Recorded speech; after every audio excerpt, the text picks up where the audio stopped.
Yesterday on MSNBC, U.S. Representative Alexandria Ocasio-Cortez went on to talk about one of Trump's nominees, actually a couple of them, but she seemed to have her most intense comments to make on Tulsi Gabbard, President Trump's nominee to be the Director of National Intelligence.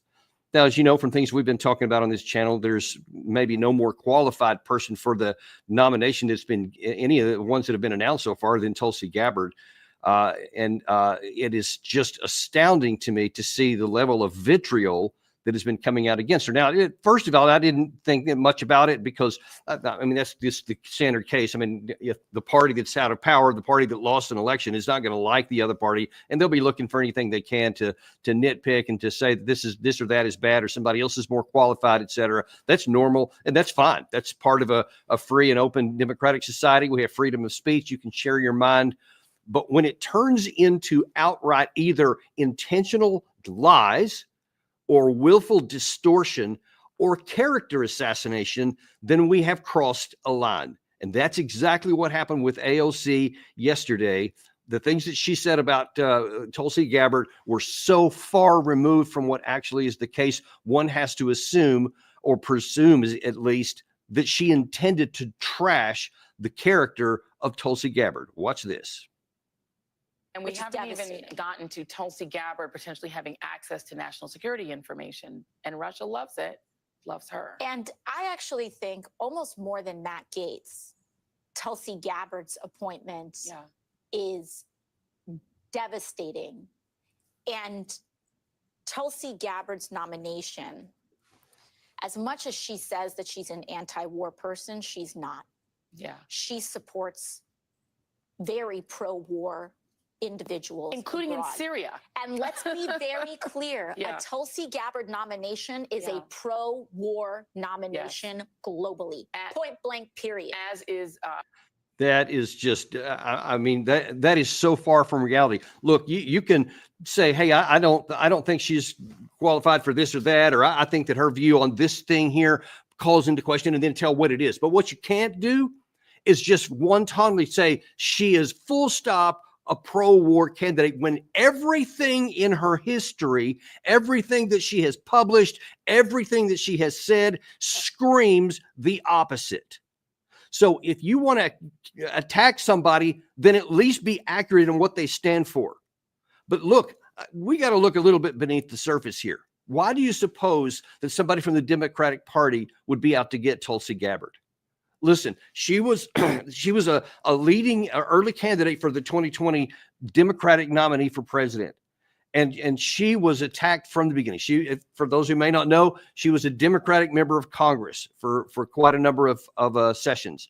So she was voted many times as a Democrat into Congress and was running for the Democratic nominee in 2020. And in 2019, you may recall that famous evisceration of Kamala Harris, where Tulsi Gabbard went on and just shredded her argument on the debate stage, and Harris had no call or no response to it because Tulsi had the right information and exposed what was the actual issues at stake, and it sank Harris's candidacy. She dropped out shortly thereafter. That was like the final death nail.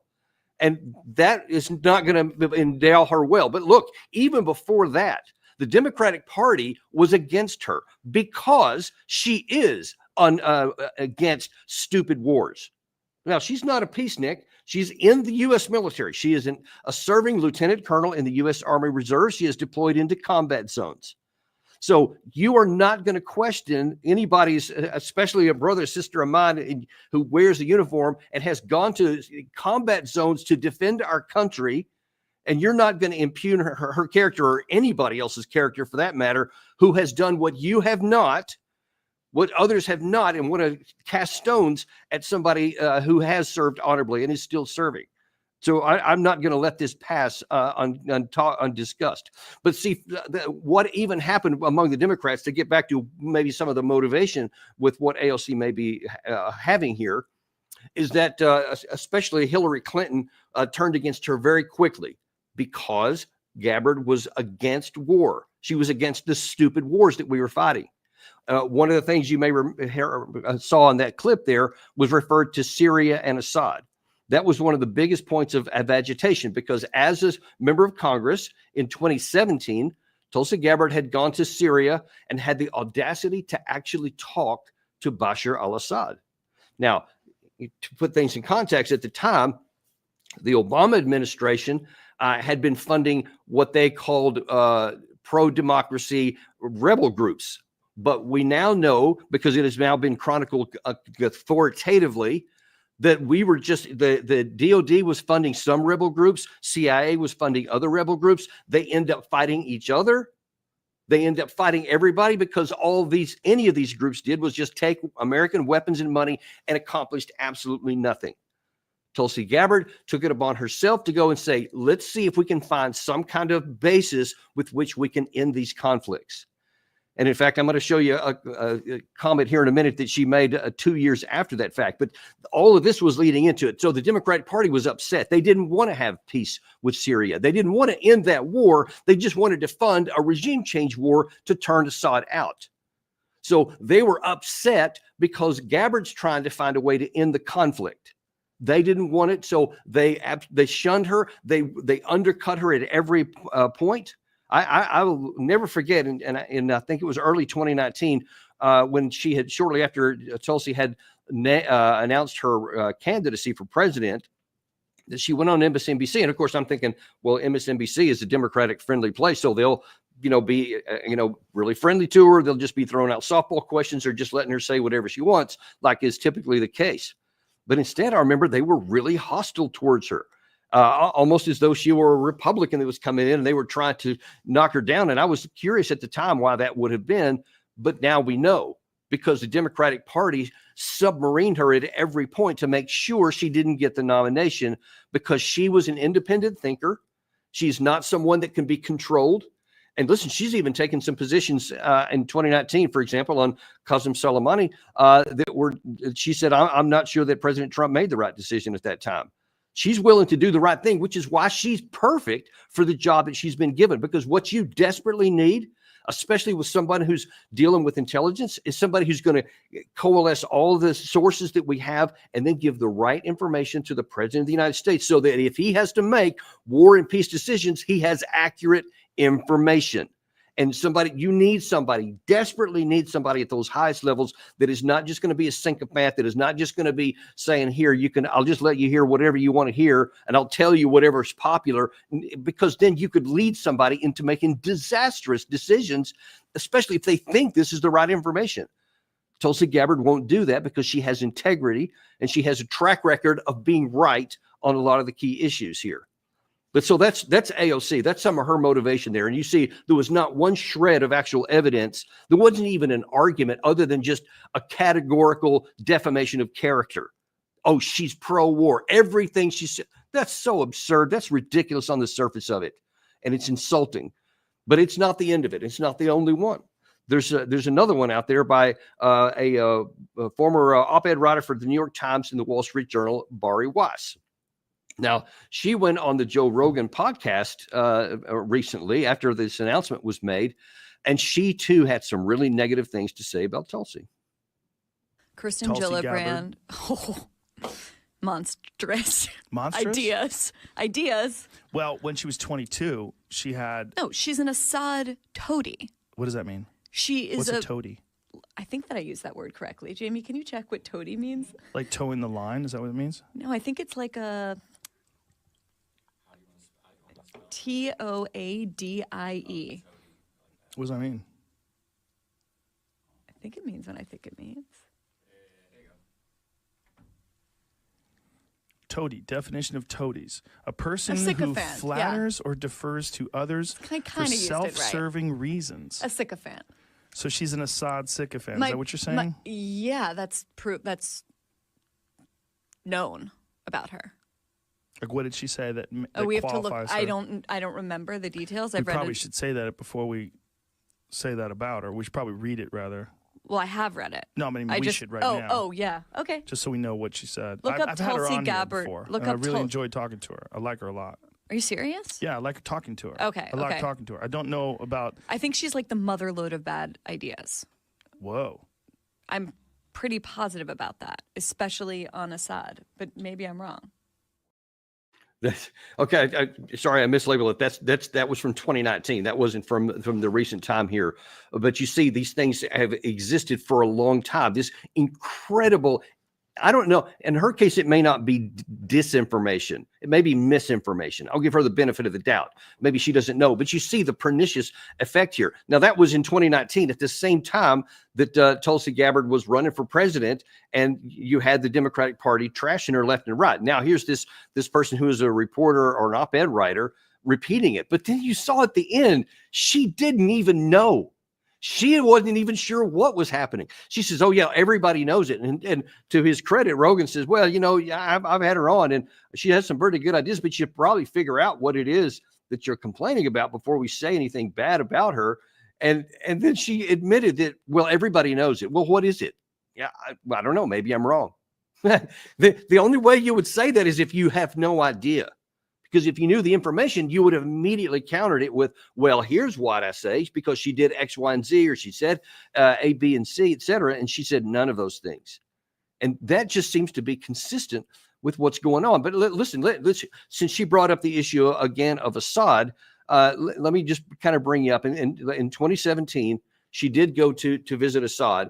And try to find some reason, some level of confidence or joint utility between the two sides. Is there any basis that we can find a way to end this war? And so she was sounding him out because what she believed is what Donald Trump believes. And he's taken a lot of heat for this himself during his first term. He'll talk to anybody he needs to if there's a way to reach a deal that can be beneficial to the United States. That used to be normally called diplomacy. It was just a standard piece. Ask Ronald Reagan, ask John F. Kennedy. That used to be how stuff was done. You talk to people you don't like. How else can you ever get to an outcome that you like if you don't even discuss it with the other side? If all you do is demonize people and trash them left and right, or just say we're going to solve with force of arms something we want. I mean, you see how ridiculous it is. That is the worst way to do business. And Gabbard showed that she was not afraid of doing that. And she knew she was going to take some heat. 2 years later, she went on CNN and they asked her about that. Gary, if you can throw that the full screen up there this is from the 2019. This is from 2 years later.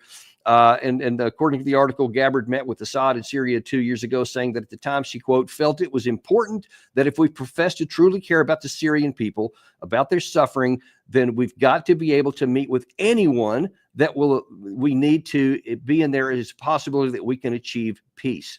Gabbard's appearance on MSNBC Wednesday morning came after she brought a Syrian Kurdish leader to President Donald Trump's State of the Union address Tuesday night. Gabbard said they discussed her meeting with Assad and stressed the importance of meeting with adversaries or potential adversaries, not just our friends, if we are serious about the pursuit of peace. So she has never changed her story. She says the same thing today.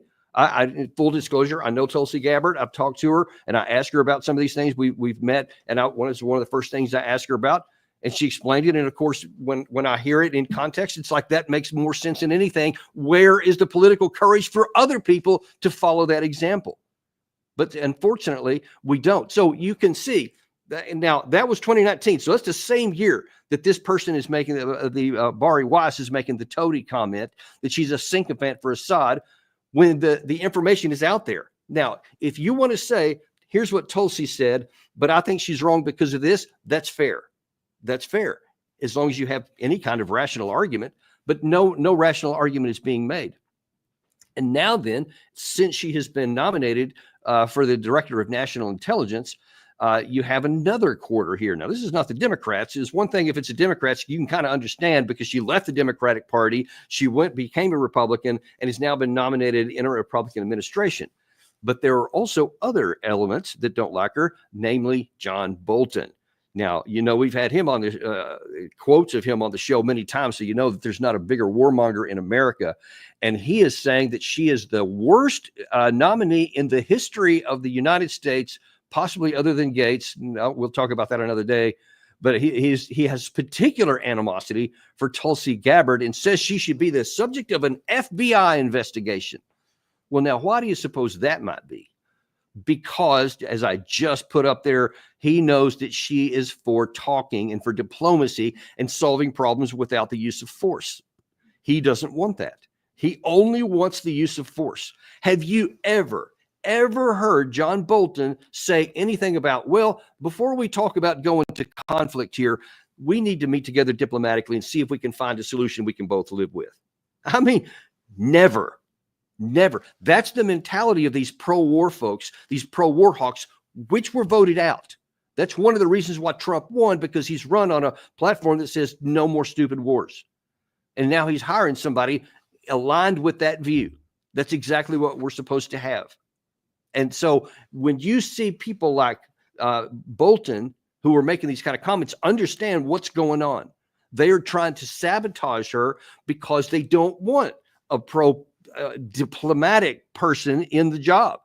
They want to get rid of every voice that says anything besides, yeah, go and kill everybody. That's what they lust for.